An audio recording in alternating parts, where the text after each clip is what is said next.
Assalamualaikum warahmatullahi wabarakatuh.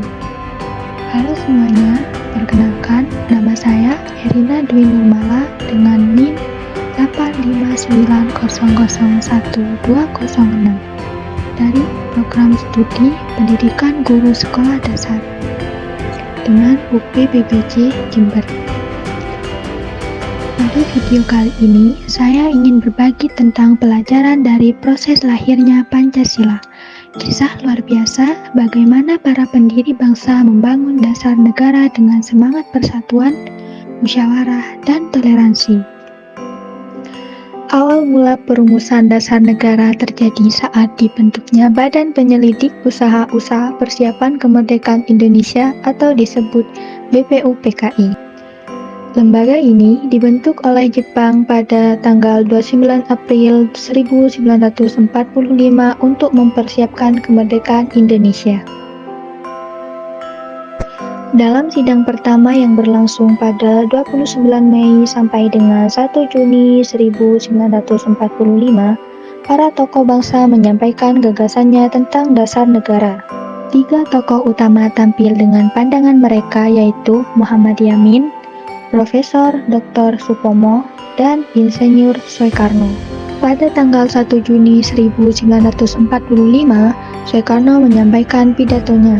Beliau mengusulkan 5 prinsip, yakni kebangsaan Indonesia, kemanusiaan yang adil dan beradab, persatuan Indonesia, kerakyatan yang dipimpin oleh hikmat kebijaksanaan, dan keadilan sosial bagi seluruh rakyat Indonesia. Nah, dari sinilah istilah Pancasila lahir. Namun, perjalanan belum akhir. Untuk menyatukan berbagai pandangan, dibentuklah Panitia 9 yang berhasil merumuskan Piagam Jakarta pada tanggal 22 Juni 1945. Dalam Piagam Jakarta, sila pertama dirumuskan sebagai ketuhanan dengan kewajiban menjalankan syariat Islam bagi pemeluk-pemeluknya. Rumusan ini mencerminkan semangat kompromi antara kelompok nasionalis dan kelompok Islam dalam mencari dasar negara yang bisa diterima oleh seluruh rakyat Indonesia. Sehari setelah proklamasi kemerdekaan pada tanggal 17 Agustus 1945, Panitia Persiapan Kemerdekaan Indonesia atau disebut PPKI bersidang untuk mengesahkan Undang-Undang Dasar 1945 dan Dasar Negara. Namun, muncul keberatan dari wakil Indonesia Timur terhadap rumusan sila pertama dalam Piagam Jakarta.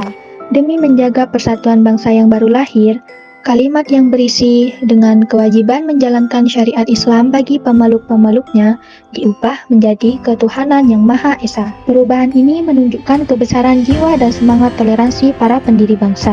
Dan akhirnya, pada tanggal 18 Agustus 1945, melalui sidang PPKI atau Panitia Persiapan Kemerdekaan Indonesia, Pancasila disahkan secara resmi dalam pembukaan Undang-Undang Dasar 1945 menjadi dasar negara kita. Dari proses lahirnya Pancasila, kita belajar bahwa kemerdekaan dan persatuan Indonesia berdiri di atas semangat musyawarah, toleransi, dan persaudaraan. Para petinggi bangsa tidak mencari kemenangan pribadi, tetapi mencari jalan tengah untuk kepentingan seluruh rakyat Indonesia. Bagi saya pribadi, dari sejarah lahirnya Pancasila, ada satu pelajaran besar. Perbedaan bukan alasan untuk berpecah, akan tetapi peluang untuk bersatu. Tentu kita semua tahu, para pendiri bangsa datang dari latar belakang yang berbeda, mulai dari agama, suku, bahkan ideologi. Akan tetapi, mereka bisa menurunkan ego pribadi demi kepentingan bangsa. Nilai ini sangat relevan bagi generasi muda seperti kita sekarang ini. Seperti pada era digital saat ini, kita sering terpecah karena perbedaan pendapat di media sosial, politik, atau gaya hidup. Tapi, kalau kita mau meneladani semangat BPUPKI, Piagam Jakarta, dan PPKI, maka kita belajar bermusyawarah, menghargai perbedaan, dan mengutamakan persatuan. Sebagai generasi muda, tugas kita bukan sekedar menghafal Pancasila, akan tetapi menghidupkannya.